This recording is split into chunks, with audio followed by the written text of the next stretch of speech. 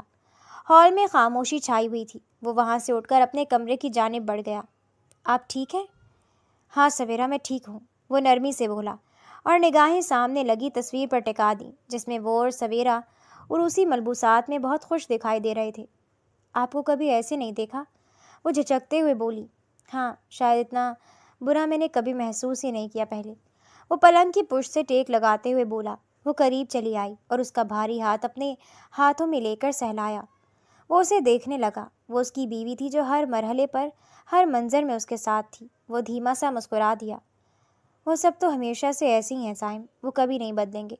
وہ آپ سے حسد کرتے ہیں، آپ کو پسند نہیں کرتے، آپ کی شخصیت، آپ کی طاقت، آپ کے کردار سے خوف کھاتے ہیں اور نفرت ظاہر کرتے ہیں، لیکن ہمیں فرق نہیں پڑنا چاہیے کیونکہ آپ ہمیشہ سے مضبوط اور مستحکم انسان ہیں، نرم دل اور اچھے انسان۔ تم مجھ سے ناراض نہیں ہو سویرا؟ کیا تم نے سنا نہیں میرے نکاح کا؟ وہ اس کی آنکھوں میں دیکھتے پوچھ رہا تھا، لیکن دل ہی دل میں ایک سکون سا اترا ہوا تھا کیونکہ سامنے کھڑی بندی اس کی کل کائنات تھی۔ سویرا کے چہرے پر ایک رنگ آیا تو ایک گیا۔ اس کا ہاتھ کانپ اٹھا، پلکیں آنسو سمیٹنے کو بار بار جھپکنے لگی۔ کئی پل خاموش رہی، پھر بڑی مشکل سے بول پائی، آپ اپنی نئی بیوی کو ساتھ میری وجہ سے نہیں لائے؟ وہ لب چباتے بولی، آنکھوں کی سطح سرخ ہو رہی تھی۔ سائم نے اس کی طرف دیکھا، پھر نرمی سے مسکرایا اور اسے کھینچ کر نرمی سے اپنے پاس لٹاتے اس کا سر اپنے سینے پر رکھ دیا۔ وہ بے اختیار سسک اٹھی۔ اس کے رونے پر وہ یک دم بے چین ہوا۔ ارے میری جان، میری پیاری بیوی، رو مت پلیز، ایسا کچھ نہیں ہے، میں نے کوئی نکاح نہیں کیا کسی سے، وہ جھوٹے کاغذات ہیں، وہ تیزی سے بولا۔ سویرا نے جھٹکے سے گردن اٹھا کر اسے دیکھا، آنکھوں میں بے یقینی تھی، حیرت اور بلا کی تاثیر، آنسو ہنوز بہہ رہے تھے۔ آئی ایم سیریس مائی لو، آپ سچ کہہ رہے ہیں؟ وہ بولی تو آنکھوں سے آنسو ابھی تک بہہ رہے تھے۔ جھوٹ کیوں بولوں گا؟ ہاں، مگر وہ لڑکی نہیں جانتی کہ واقعی نکاح نہیں ہوا۔ اگر میں اسے بتا دوں کہ وہ حویلی میں آتے ہی بے ہوش ہو گئی تھی اور اگلے دن ہوش میں آئی تو شاید ہمارے لیے مشکل ہوتی۔ تو میں کچھ وقت اسے یہی سمجھنے دوں گا وہ میرے نکاح میں ہے۔ مجھے لگا تمہیں غلط لگا، وہ صرف سروگیسی کرے گی ہمارے لیے۔ میں نے فیصلہ کر لیا ہے، وہ کہہ کر اسے اپنی جگہ سے اٹھ کر بیٹھنے پر مجبور کر گیا۔ وہ بے یقینی سے اسے دیکھے گئی، جیسے ہنوز یقین نہ آ رہا ہو کہ دونوں باتیں سچ تھیں۔ کیا سوچ رہی ہو؟ وہ مان جائے گی؟ اسے ماننا پڑے گا، میں پوری کوشش کروں گا، لیکن کیا زبردستی کرنا ٹھیک ہوگا؟ کہیں کوئی مسئلہ نہ بن جائے۔ وہ پریشانی سے بولی تھی۔ میں اس سے بات کروں گا، یقین ہے ایسا کچھ نہیں ہوگا۔ آپ جذباتی ہو جاتے ہیں اور سخت بھی۔ کیا ایسا ممکن ہے میں آپ کے ساتھ چلوں؟ سائم، میں اس سے بات کروں گی۔ مجھے یہ منظور نہیں کہ میری بیوی کسی کے آگے منت کرے۔ وہ یکدم سنجیدہ ہوا۔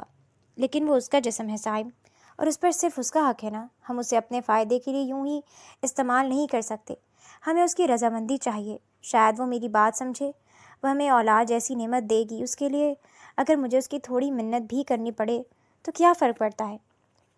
اور ویسے بھی آپ کی نیت تو اسے چچا لوگوں سے محفوظ رکھنے کی تھی نا۔ اب میں اس پر کوئی ظلم نہیں کیا، نہ کرنے دیا کسی کو۔ آپ اسے یہاں نہیں لائے، وہ ہمارے خاندان کی قرض دار ہے۔ نہیں سویرا، وہ ہماری قرض دار نہیں ہے۔ ویسے بھی میں جس کا عمل اسی کو سزا پر یقین رکھتا ہوں۔ ہاں، یہ سچ ہے کہ میں اسے محفوظ رکھنا چاہتا تھا، کیونکہ جو بھی ہوا، جیسے بھی ہوا، میرا بھائی بالکل بے قصور نہیں تھا۔ وہ آہستگی سے بولا۔ اس کی آنکھیں یکدم تاریک ہوئیں۔ لیکن آپ کو سروگیسی کا خیال کیوں آیا؟ کیونکہ یہ تمہاری خواہش ہے سویرا۔ کیا آپ کو اولاد کی خواہش نہیں؟ وہ یکدم خفا دکھائی دی۔ سائم نے محبت بھری نظروں سے اسے دیکھا۔ میری جان، اولاد کی خواہش تم سے بڑھ کر نہیں ہے، میرے لیے تم زیادہ ضروری ہو، لیکن تمہاری خواہش ہے کہ تم سروگیسی کے ذریعے اولاد چاہتی ہو، تو میں تمہاری خواہش پوری کرنا چاہتا ہوں۔ ہماری کہیں نا۔ وہ مزید خفا ہوئی تو وہ ہنس دیا اور اس کے بال سہلائے۔ ٹھیک کہہ رہی ہو میری پگلی، ہماری ہی خواہش، وہ ہنستے ہوئے بولا اور اسے اپنے سینے سے لگا گیا۔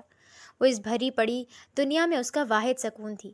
سائم اور سویرا کی شادی کو 9 سال ہو گئے تھے، مگر بچپن میں ہوئے ایک ایکسیڈنٹ کی وجہ سے سویرا کا تولیدی نظام بگڑ چکا تھا، جس کے بعد وہ اولاد پیدا نہیں کر سکتی تھی، اور سائم دوسری شادی کرنا بھی نہیں چاہتا تھا۔ اس لیے سویرا کی خواہش تھی کہ کوئی سروگیٹ مل جائے، اور وہ اکثر اس معاملے میں سائم کو راضی کرنے کی کوشش کرتی رہتی تھی، اور آخرکار سائم نے اس کی خواہش کو پورا کرنے کا فیصلہ کیا تھا، اور وہ کسی کی تلاش میں بھی تھا۔ مگر اچانک اس کے بھائی کا قتل ہو گیا، اور معاملات اس نہج پر آ پہنچے کہ مومنہ بھی ان کی زندگی کا حصہ بن گئی، اور مومنہ کے ملتے اسے اسی پل سویرا کی خواہش پوری کرنے کا وسیلہ بھی مل گیا تھا۔ لیکن اس سارے معاملے سے وہ یعنی مومنہ ابھی تک مکمل طور پر بے خبر تھی۔ اسے اس حویلی میں ہر سہولت میسر تھی، اچھے سے اچھا کھانا، لباس، ہر قسم کی سہولت، سب کچھ یہاں موجود تھا، مگر اسے یہاں کا خالی پن اور اپنے خاندان والوں کا پلٹ کر نہ سنا اندر ہی اندر کھائے جا رہا تھا۔ اس نے اپنے والد سے رابطے کی کوشش کی، مگر انہوں نے اس کی کوئی بات نہیں سنی۔ اس نے وہیں حویلی میں کسی ملازم کا فون چرا کر اپنے والد کو فون کیا اور روتے ہوئے ان سے اسے واپس لے جانے کی التجا کی تھی۔ بابا، آپ ابھی تک کیوں نہیں آئے؟ تم کیسی ہو بیٹا؟ کیا وہ تمہارے ساتھ کوئی ظلم؟ زبردستی گھر سے لے جانے اور نکاح کرنے کے بعد ایک حویلی میں قید کر کے چلے جانے سے بڑا کوئی ظلم ہے کیا بابا؟ آپ کیوں نہیں آئے؟ وہ روتے روتے ہوئے بولی تھی۔ تبھی اس کی ماں نے فون چھین لیا اور کان سے لگایا۔ مومنہ، تمہارا نکاح ہو گیا نا؟ اور بقول تمہارے تم پر کوئی ظلم بھی نہیں ہو رہا، نکاح ہی ہوا ہے، کسی نے تمہیں مارا پیٹا اور بقول تمہاری حویلی میں رکھا ہے جہاں کوئی نہیں، تو پھر اور کیا چاہتی ہو تم؟ کہ ہم مداخلت کر کے تمہیں اور خود کو مزید مشکل میں ڈال دیں؟ پلیز سمجھوتا کرو، اپنے بھائی کے لیے، ہمارے لیے یہ کڑوا گھونٹ پی لو، دوبارہ یہاں فون مت کرنا، سردار لوگوں کو معلوم ہوا تو ہمیں تنگ کریں گے۔ وہ کہہ کر فون بند کر گئی، اور مومنہ حیرت سے فون کو تکتی رہ گئی۔ اس کے اندر کچھ بہت بری طرح ٹوٹا تھا، آنکھوں سے آنسو بہنے لگے۔ وہ کبھی بھی میری ماں نہیں تھی، لیکن میں نے انہیں ماں جیسا پیار اور عزت دی، میں نے ان کی خدمت کی، ان کا خیال رکھا، چھوٹی سی عمر سے ان کے ساتھ ہر کام میں مدد کی، ان کی زندگی آسان کرنے کی کوشش کی۔ شاید وہ سب میری کی گئی ایفرٹس کا نتیجہ تھا۔ وہ صرف اپنا کردار نبھا رہی تھیں۔ وہ مجھ سے ماں جتنا پیار نہیں کرتی تھی، لیکن بابا تو میرے بابا ہیں، وہ کیوں کچھ نہیں کر رہے؟ وہ سسک پڑی تھی، ہر گزرتا پل اسے مایوسی کے دلدل میں دھسا رہا تھا۔ وہ اس حویلی میں 1 ہفتے سے تھی اور وہ سردار دوبارہ وہاں نہیں آیا تھا۔ یہ اس کے لیے ایک اچھی بات تھی، لیکن اندر سوالوں کا طوفان تھا، مچلتا رہتا تھا، اور سب سے اہم سوال تھا کہ وہ کوک والی بات سے اس کا کیا مطلب تھا۔ وہ کمرے میں موجود تھی جب اچانک ہی ملازمہ اندر آئی۔ وہ یکدم چونکی، اس کی آنکھوں کے گرد ہلکے پڑ چکے تھے، رنگت مرجھائی ہوئی تھی۔ یہ اندازہ لگانا بھی مشکل تھا اسے یہاں زبردستی قید کیے جانے کا غم تھا یا اس کے خاندان کی بے پرواہی اور بے احساسی کا۔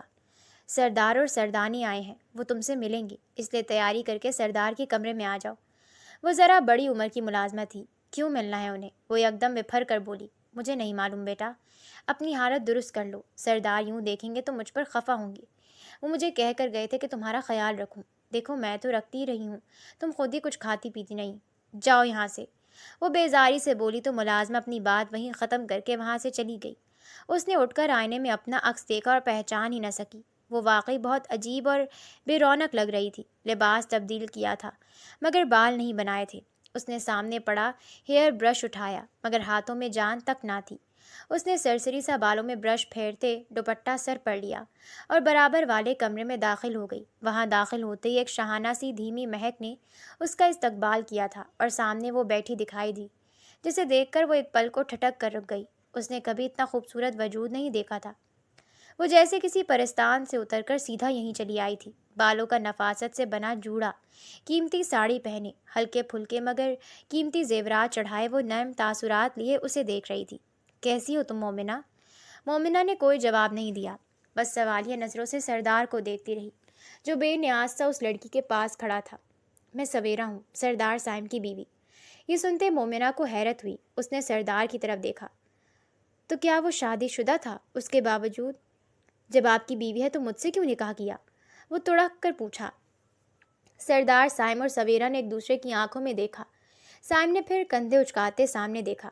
میں تمہارے آگے جواب دے نہیں ہوں، اور ہاں، یہ میری بیوی ہے۔ اس سے بات کرتے ہوئے ادب و احترام کا دھیان رکھنا۔ کوئی اس سے اونچی آواز یا بد تہذیبی کا رویہ اپنائے تو میں اسے معاف نہیں کرتا۔ اتنے جینٹل مین ہیں تو راہ چلتی لڑکی کو اغوا کر کے نکاح میں رکھنے کی کیا دلیل ہے؟ بہت سی دلیلیں ہیں مومنہ، جنہیں تم جلدی سمجھ جاؤ گی۔ سائم کچھ کہتا ہے، اس سے قبل ہی سویرا اپنی جگہ سے اٹھتی نرمی سے سائم کا ہاتھ دبا کر اسے خاموش رہنے کا اشارہ کرتے بولی۔ سائم کچھ پل وہی کھڑا تن نظروں سے اسے گھور کر باہر کی جانب بڑھ گیا۔ بیٹھو مومنہ، پلیز پرسکون ہو جاؤ، میں تمہاری پوزیشن سمجھ سکتی ہوں، وہ نرمی سے بولی۔ مومنہ کئی پل اسے دیکھتی رہی، پھر خاموشی سے کاؤچ پر جا بیٹھی۔ کبھی کبھار چیزیں وہ نہیں ہوتی جو ہمیں دکھائی دیتی ہیں، بالکل ویسے ہی سائم ویسا مرد نہیں جیسا وہ تمہیں لگ رہا ہے۔ وہ اسے خاموشی سے دیکھتی رہی، جیسے اس کی بات کا مطلب سمجھ نہ پا رہی ہو۔ سائم ایک سردار ضرور ہے، بے شک اپنے علاقے میں اس کا حکم چلتا ہے، لیکن وہ ان عام جابر مردوں جیسا نہیں ہے۔ وہ ایک اصول پسند، ایماندار اور کھرا انسان ہے، بالکل شیشے جیسا صاف۔ اگر ایسا ہوتا تو وہ میرے ساتھ ایسا نہ کرتے۔ اگر وہ ایسا نہ کرتا تو جانتی ہو کیا ہوتا؟ سویرا نے سوال کیا اور مومنہ اسے دیکھتی رہی۔ سائم کے چچا تایا زاد جو جرگے کے اہم اراکین ہیں، وہ کبھی سائم کے فیصلوں کے حامی نہیں ہوتے۔ اگر سائم تمہیں یہاں نہ لاتا تو وہ اپنا وفد بھیجتے، تمہاری شادی خاندان کے کسی بھی دوسرے مرد سے کرواتے اور تمہیں وہاں لے آتے جہاں سائم کا سارا خاندان رہتا ہے، جہاں میں رہتی ہوں۔ میں سائم کی بیوی ہوں، وہ بیوی جسے اس نے پسند سے نکاح میں لیا۔ میں اس کی لاڈلی بیوی ہوں جس پر وہ جان چھڑکتا ہے۔ مگر جانتی ہو وہاں میرے ساتھ کیا سلوک ہوتا ہے؟ مجھے ذہنی طور پر ٹارچر کیا جاتا ہے، کیونکہ سائم کے والد وفات پا چکے ہیں اور سائم اپنی والدہ کے وطن سے، پہلی بیوی کے وطن سے ہے۔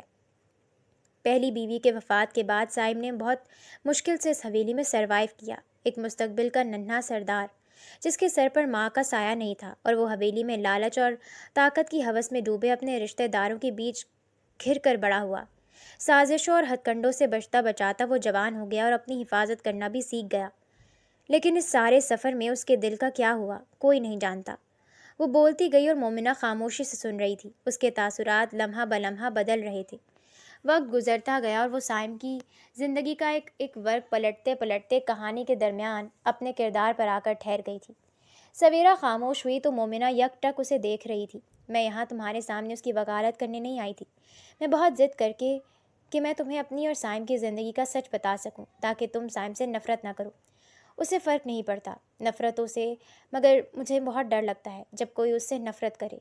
میں اسے ہر برے جذبے سے محفوظ رکھنا چاہتی ہوں۔ آپ ان سے اتنی محبت کرتی ہیں، پھر آپ نے انہیں مجھ سے نکاح کرنے سے کیوں نہیں روکا؟ نکاح ایک ذریعہ تھا تمہاری حفاظت کا بھی اور ہماری خواہش کی تکمیل کا بھی۔ میں تم سے درخواست کر سکتی ہوں، تمہاری منت سماجت بھی کر سکتی ہوں، مگر میں تمہیں مجبور نہیں کر سکتی۔ فیصلہ آخری صرف تمہارا ہوگا۔ اس کے بدلے جو بھی مانگو گی تمہیں ملے گا سب کچھ، تمہارے ادھورے خواب، تمہاری آزادی، یا جو بھی تم چاہو۔ کیا میں جا سکتی ہوں؟ وہ سویرا سے پوچھ رہی تھی۔ سویرا نے اس بات میں گردن ہلائی تو وہ خاموشی سے اٹھ کر کمرے سے نکل گئی۔ سویرا کی نگاہیں اس پر ٹکی رہیں یہاں تک کہ وہ کمرے سے نکل گئی۔ اگلے ہی دن سویرا واپس چلی گئی تھی۔ جاتے ہوئے وہ مومنہ سے مل کر گئی تھی اور اسے موبائل فون بھی دیا کہ جب چاہے اس سے رابطہ کر لے۔ اسے سائم وہاں دوبارہ دکھائی نہیں دیا تھا، شاید وہ بھی وہاں سے چلا گیا تھا، مگر اس کا اندازہ غلط نکلا۔ جب وہ رات کی کسی پہر فون پر بات کرتا اس کے کمرے کے پاس سے گزرا، اسے گیٹ کے پاس کھڑے دیکھ ایک پل کو ٹھہرا، فون کاٹ کر جیب میں ڈالا۔ وہ اسے دیکھتی رہی۔ چہرے پر کئی سوال، کئی تاثرات تھے، مگر وہ خاموش اور بے تاثر چہرے کے ساتھ کھڑا تھا۔ میں اپنے گھر جا سکتی ہوں؟ اس کا سوال بہت عام تھا۔ اس کے علاوہ جو چاہو کر سکتی ہو، جہاں چاہو تمہیں ڈرائیور لے جائے گا، مگر فی الحال تم وہاں نہیں جا سکتی۔ فون کر کے پیرنٹس کو بلا لو۔ ان کو بلانے کی بات پر مومنہ حیران ہوئی۔ اگر تم بور ہوتی ہو تو اپنی اسٹڈی کنٹینیو کر سکتی ہو۔ اسٹڈی؟ میں نے ابھی کالج میں ایڈمیشن نہیں لیا، میڈیکل کالج میں ایڈمیشن لینا ہے۔ ہاں، اگر آپ میری میڈیکل کی پڑھائی کو اسپانسر کریں گے تو میں آپ لوگوں کے لیے سیروگیٹ بن سکتی ہوں۔ اس نے سوچے سمجھے بغیر یہ شرط رکھتے ایک پل کو اسے حیران کر دیا۔ وہ بے یقینی سے اسے دیکھ رہا تھا۔ وہ سوالیہ نظروں سے اس کی طرف دیکھ رہی تھی۔ وہ سمجھ نہ سکی کہ اس کی آنکھوں میں کیا ہے۔ کچھ پل بعد وہ سر ہلا کر وہاں سے چلا گیا اور وہ وہیں کھڑی اس سوچ میں گم تھی کہ اس کی شرط ٹھیک تھی یا اس نے جلد بازی کی، کہیں اسے پچھتانا نہ پڑے۔ ڈاکٹر بننا اس کا خواب تھا جس سے اس کے گھر والوں نے کوئی اہمیت نہیں دی تھی، اور اس نے بھی بغیر کسی ضد کے اسے چھوڑنے کا فیصلہ کر کے نرسنگ کی طرف جانے کا سوچا تھا۔ مگر انہی دنوں میں اس کی زندگی 360 ڈگری تک بدل گئی تھی۔ مگر اب جب سارے راستے بند تھے اور اسے ایک راستہ دکھائی دے رہا تھا تو وہ اسی پر جانے کا سوچنے لگی تھی۔ کیا وہ غلط کر رہی تھی؟ اس کا جواب اب بھی اس کے پاس نہیں تھا، لیکن اس نے فیصلہ پھر بھی کر لیا تھا۔ اگلے دو دنوں میں ہی سویرا واپس آ گئی تھی اور آتے ہی اس نے مومنہ کو گلے لگا لیا تھا۔ مجھے اللہ کے بعد تم سے امید تھی مومنہ، مگر یقین نہیں تھا کہ تم اتنی جلدی مان جاؤ گی۔ تمہارا یہ احسان میں کبھی نہیں بھولوں گی، کبھی بھی نہیں۔ وہ اسے خود سے لگائے کہہ رہی تھی۔ مومنہ اسے دیکھ نہیں رہی تھی بلکہ عقب میں کھڑے سائم پر اس کی نگاہیں تھیں، جو وہیں بے تاثر چہرہ لیے پیٹھ پر ہاتھ باندھے کھڑا تھا۔ مومنہ نظریں چرا گئی اور آہستگی سے خود کو دور کیا۔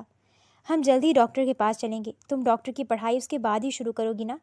نہیں، اسی مہینے داخلہ ہونا ہے، ورنہ میرا ایک سال ضائع ہو جائے گا۔ اور سائم کو دیکھتے ہوئے بولی۔ اس کے انداز میں دھیما پن ضرور تھا مگر کوئی جھجک نہیں تھی۔ لیکن اس دوران تم پڑھائی کیسے مینج کرو گی؟ میں کر لوں گی، وہ اعتماد سے بولی۔ دیکھو، میں کوئی رسک نہیں لینا چاہتی، پڑھائی کا اسٹریس میں اپنے ایک سال ضائع نہیں کر سکتی سویرا۔ میں نے کہا میں مینج کر لوں گی، آپ ڈاکٹر سے اپائنٹمنٹ لے لیں۔ وہ اس کے ہاتھ پر ہاتھ رکھتی اسے یقین دلاتے ہوئے بولی۔ داور تمہیں کالج وغیرہ کے سارے معاملات کے لیے ساتھ لے جایا کرے گا، یہ کارڈ رکھ لو۔ تبھی سائم نے آگے آتے کارڈ اس کی طرف بڑھایا، جسے اس نے جھجکتے ہوئے تھام دیا۔ وہ ایک دوسرے کی آنکھوں میں دیکھتے رہے، پھر مومنہ خاموشی سے پلٹ کر باہر نکل گئی۔ سویرا نے اس کے جاتے ہی سائم کو جا کر تیزی سے گلے لگا لیا تھا۔ سائم اس کی خوشی محسوس کر سکتا تھا۔ مسکراتے ہوئے اس کی پیٹھ سہلانے لگا۔ مجھے یقین نہیں ہو رہا سائم، اس کی آواز نمی میں گھلی ہوئی تھی۔ یقین کر لو میری جان، یہ سچ ہونے جا رہا ہے۔ وہ دونوں ہاتھ اس کی کمر پر رکھے دھیمے لہجے میں کہہ رہا تھا۔ تبھی اس کا فون بجنے لگا۔ اس نے نرمی سے سویرا کو دور کرتے اسکرین پر نگاہ ڈالی۔ اس کی آنکھوں میں عجیب سی فکر اترتی دکھائی دی۔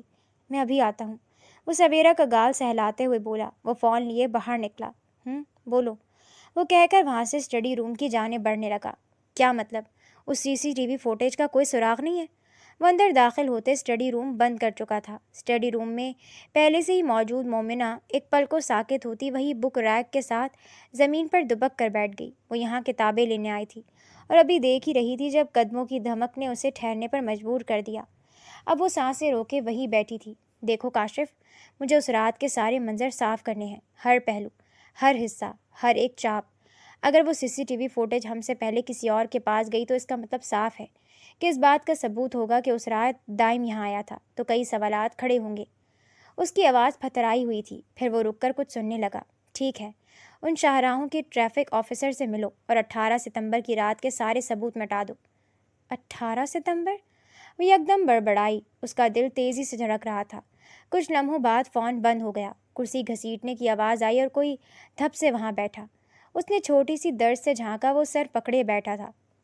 اور اس کا وجود دھیرے دھیرے لرز رہا تھا، یعنی وہ رو رہا تھا۔ مجھے معاف کر دو دائم، میں بابا سے کیا وعدہ تو کیا نبھاتا، تمہاری حفاظت کیا کرتا، تمہاری ڈھال کیا بنتا، میں نے تو خود ہی تمہیں اپنے ہاتھوں سے مار ڈالا۔ وہ سسک سسک کر رو رہا تھا اور وہاں مومنہ کی آنکھیں خوف سے مکمل طور پر پھیل گئیں۔ اس نے سختی سے اپنا منہ دبوچ کر خود کو کوئی آواز پیدا کرنے سے روکا۔ اسے یقین تھا اگر اس وقت سردار سائم کو اس کی یہاں موجودگی کا علم ہو جاتا تو یہ اس کی بھی آخری رات ہو سکتی تھی۔ اسے پہلی دفعہ اس شخص سے خوف آیا، حد سے زیادہ خوف، حد سے زیادہ نفرت، اتنی نفرت جتنی وہ زندگی میں کسی سے نہیں کر پائی تھی۔ اس نے اتنا عیار اور ظالم شخص زندگی میں کبھی نہیں دیکھا تھا، کبھی بھی نہیں۔ اسے سویرا کی اچھائی پر رحم آیا، اسے ترس آیا اس پر کہ وہ کیسے ایک فرعون سے دیوانہ وار محبت کرتی ہے۔ اسے اپنی بے بسی پر رونا آیا، وہ چاہ کر بھی اس وقت کچھ نہیں کر سکتی تھی، اور وہ شخص اپنے بھائی کو جان سے مارنے کے بعد اس کے قتل کے بدلے اسے ونی میں لے کر اس سے نکاح کرنے کے بعد اپنی اتنی اچھی بیوی کے سامنے فرشتہ بن کر گھوم رہا تھا۔ تمہیں میں نہیں چھوڑوں گی ظالم انسان، تم اپنے کیے ایک ایک عمل کا حساب دو گے، بس دیکھتے جاؤ۔ وہ دل ہی دل میں خود سے عہد کر رہی تھی، اور وہ وہاں ہنو سسکیاں لیتے رو رہا تھا۔ وہ کیوں رو رہا تھا؟